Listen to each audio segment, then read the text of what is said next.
नमस्कार दोस्तों। तो फिर आज मैं आप सबके लिए एक राजस्थान की चुड़ैल की स्टोरी लेके आया हूँ। राजस्थान की चुड़ैल, रेत में दबा हुआ शराब। राजस्थान के एक छोटे से गांव के पास एक पुरानी हवेली थी। लोग उसे काली हवेली कहते थे। सूर्यास्त के बाद वहाँ कोई नहीं जाता था। कहते थे कि वहाँ एक चुड़ैल रहती है जो हर अमावस्या की रात किसी न किसी को अपने साथ ले जाती है। एक दिन 4 दोस्त अर्जुन, मोहन, रवि और दीपक शहर से गांव घूमने आए। गांव वालों ने उन्हें हवेली से दूर रहने की चेतावनी दी। एक बूढ़ा आदमी तो बोला, बेटा, अगर रात को किसी औरत की पायल की आवाज़ सुनो तो पीछे मत देखना। जो पीछे देखता है वो कभी वापस नहीं आता। चारों दोस्तों ने उसकी बात की हंसी उड़ाई और भुला दिया। रात को लगभग 11 बजे उन्होंने तय किया कि वे हवेली में जाकर वीडियो बनाएंगे। कैमरा, टॉर्च और मोबाइल लेकर वे हवेली पहुंच गए। हवेली का बड़ा दरवाज़ा अपने आप जर्र की आवाज़ के साथ खुल गया। अंदर घना अंधेरा था। टूटी हुई दीवारें, मकड़ी के जाले और हर तरफ धूल जमी थी। अचानक छन छन छन पायल की आवाज़ सुनाई दी।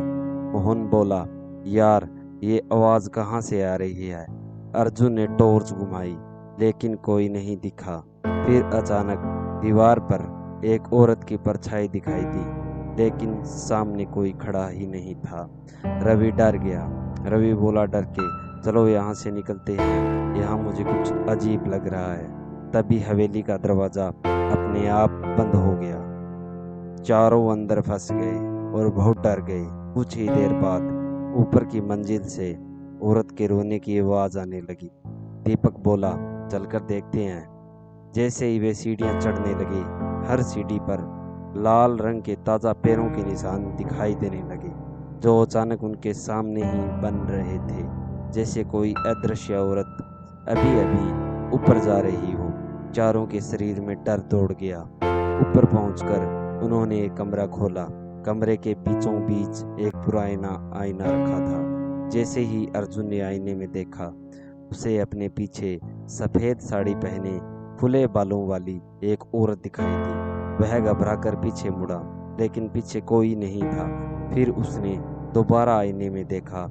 इस बार वह औरत मुस्कुरा रही थी और अर्जुन की तरफ ही देख रही थी। और अचानक आईने से एक ठंडी आवाज़ आई, तुम चारों अब वापस नहीं जा पाओगे। उसी पल आईना जोरदार धमाके के साथ टूट गया और पूरे कमरे में एक भयानक चीख गूंजी। आईना टूटते ही पूरा कमरा अंधेरे में डूब गया। चारों दोस्तों की टॉर्च एक साथ बंद हो गई। हवा इतनी ठंडी हो गई कि जून की गर्मी में भी उनके हाथ कांपने लगे। अचानक फिर से छन छन छन पायल की वही आवाज़ सुनाई दी, लेकिन इस बार आवाज़ बिल्कुल उनके पीछे से आ रही थी। चारों ने धीरे धीरे पीछे मुड़कर देखा। वहाँ कोई नहीं था। इतने में दीपक की टॉर्च अपने आप जल गई। टॉर्च की रोशनी सामने पड़ी तो दीवार पर लाल रंग से लिखा दिखाई दिया, भाग सकते हो, बच नहीं सकते। उसी समय हवेली की दूसरी मंजिल पर किसी औरत की जोरदार हंसी गूंजी। आवाज़ इतनी डरावनी थी कि अर्जुन के हाथ से कैमरा गिर गया। कैमरा जमीन पर गिरकर भी रिकॉर्डिंग करता रहा। मोहन ने कैमरा उठाया। जैसे ही उसने स्क्रीन देखी, उसके होश उड़ गए। कैमरे में चारों दोस्त तो दिखाई दे रहे थे, लेकिन उनके पीछे साड़ी में एक लंबी औरत भी खड़ी थी। जब चारों ने पीछे मुड़कर देखा, वहाँ फिर कोई नहीं था। अब उन्हें यकीन हो गया कि हवेली में कोई इंसान नहीं बल्कि कोई भयानक शक्ति मौजूद है। वे सीढ़ियों से नीचे भागने लगे। तभी दीपक है जो वो अचानक रुक गया। उसकी आंखें एकदम सफ़ेद हो गई। वह बिना पलक झपकाए हवेली के बंद कमरे की तरफ चलने लगा, जैसे उसके ऊपर कोई पोजेशन हो गया हो। अर्जुन ने उसका हाथ पकड़कर कहा, दीपक, होश में आ। क्या हो गया है तुझे? लेकिन दीपक ने इतनी जोर से अर्जुन को धक्का दिया कि वह कई फीट दूर जाकर गिर पड़ा। ऐसा लगा जैसे कि उसमें कई आदमियों की अकेले में शक्ति आ गई हो। दीपक ने भारी आवाज में कहा, वो मुझे बुला रही है। यह उसकी आवाज नहीं थी। चारों दोस्त डर गए। दीपक उस बंद कमरे का दरवाजा खोलकर अंदर चला गया।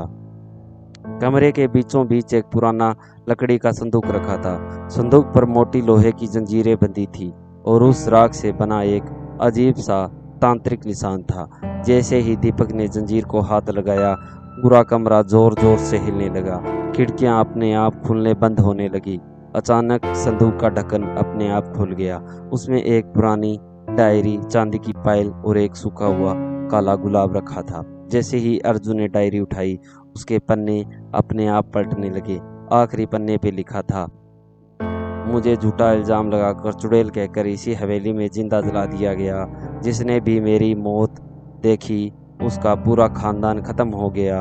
अब मेरी आत्मा तब तक भटकेगी जब तक 7 निर्दोष लोगों की जान नहीं लेती। चारों एक दूसरे का चेहरा देखने लगे। रवि ने गिनती की, अगर अब तक 3 लोग मर चुके हैं तो अगला नंबर। इतना कहते ही पूरी हवेली में जोरदार चीख गूंजी और दीपक अचानक गायब हो गया। उसके पैरों के निशान धूल में बने थे, जो सीधे हवेली के पीछे बने पुराने कुएं की ओर जा रहे थे। चारों दोस्त कांपते हुए उन निशानों के पीछे चल पड़े। जैसे ही वे कुएं के पास पहुंचे, उन्होंने नीचे झांका। कुएं के अंदर गहरे अंधेरे में दीपक खड़ा था, लेकिन उसके चेहरे पर इंसान वाली मुस्कान नहीं थी। उसकी गर्दन धीरे धीरे 180 डिग्री घूमी और उसने ऊपर देखकर कहा, तुम तीनों अब बहुत देर कर चुके हो। अगले ही पल कुएं के अंदर से दर्जनों औरतों की चीखें गूंज उठी और अर्जुन के हाथ की टॉर्च हमेशा के लिए बुझ गई। कुएं की 7 आत्माएं। रात के ठीक 12 बजे थे। कुएं के अंदर से आती चीखें इतनी डरावनी थी कि अर्जुन, मोहन और रवि के पैरों तले जमीन खिसक गई। उन्होंने दोबारा नीचे झांका, लेकिन इस बार दीपक वहां नहीं था। ऐसा लग रहा था जैसे कुछ पल पहले जो उन्होंने देखा था वह सच नहीं बल्कि किसी भयानक शक्ति का खेल था। तभी छन छन छन पायल की आवाज बिल्कुल उनके पीछे से आई। तीनों ने हिम्मत करके पीछे देखा। सफेद साड़ी पहने एक औरत और लगभग 8 फीट लंबी खड़ी थी। उसके लंबे काले बाल जमीन तक लटक रहे थे। चेहरा पूरी तरह बालों से ढका हुआ था। उसके दोनों पैर उल्टे थे और हाथों के नाखून इतने लंबे थे कि जमीन पर घिसटते हुए आवाज कर रहे थे। कुछ सेकंड तक वह बिल्कुल चुप खड़ी रही। फिर उसने धीरे धीरे अपने बाल हटाए। उसकी आंखें पूरी तरह काली थी, चेहरे की चमड़ी जली हुई थी, होठों पर खून लगा था और वह मुस्कुराते हुए बोली, मुझे ही ढूंढ रहे थे ना? इतना सुनते ही मोहन जोर से चिल्लाया और भागने लगा, लेकिन जैसे ही वह 10 कदम आगे बढ़ा, उसके सामने फिर वही चुड़ैल खड़ी थी। वह दूसरी दिशा में भागा, वहां भी वही। तीसरी दिशा में, वहां भी वही। पूरी हवेली जिसका उसका खेल बन चुकी थी। मोहन घुटनों के बल बैठ गया। अचानक चुड़ैल हवा में गायब हो गई। तीनों ने राहत की सांस ली थी कि इतने में धड़ाम से मोहन जमीन पर गिर पड़ा। उसके गले पर किसी अदृश्य हाथ के निशान उभर आए। वह हवा में उठने लगा, लगभग 10 फीट ऊपर। अर्जुन और रवि उसे पकड़ने की कोशिश करते रहे, लेकिन जैसे किसी अदृश्य ताकत ने उसे जकड़ रखा हो। कुछ ही पल बाद मोहन जमीन पर आकर गिरा। वह बेहोश था लेकिन जिंदा था। तभी हवेली के अंदर से वही पुरानी डायरी उड़ती हुई बाहर आई।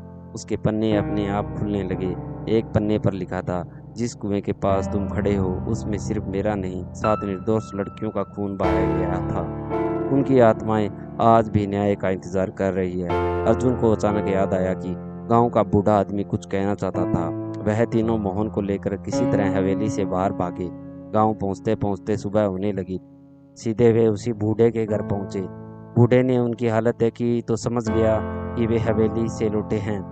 उसने गहरी सांस लेते हुए कहा, मैंने मना किया था ना, लेकिन अब जो होना था हो चुका। अर्जुन ने पूछा कि वो कौन थी और यह सब कैसे खत्म होगा? बूढ़े की आंखों में आंसू आ गए। उसने कहा, वह चुड़ैल नहीं थी, वह इस गांव की सबसे सीधी लड़की थी।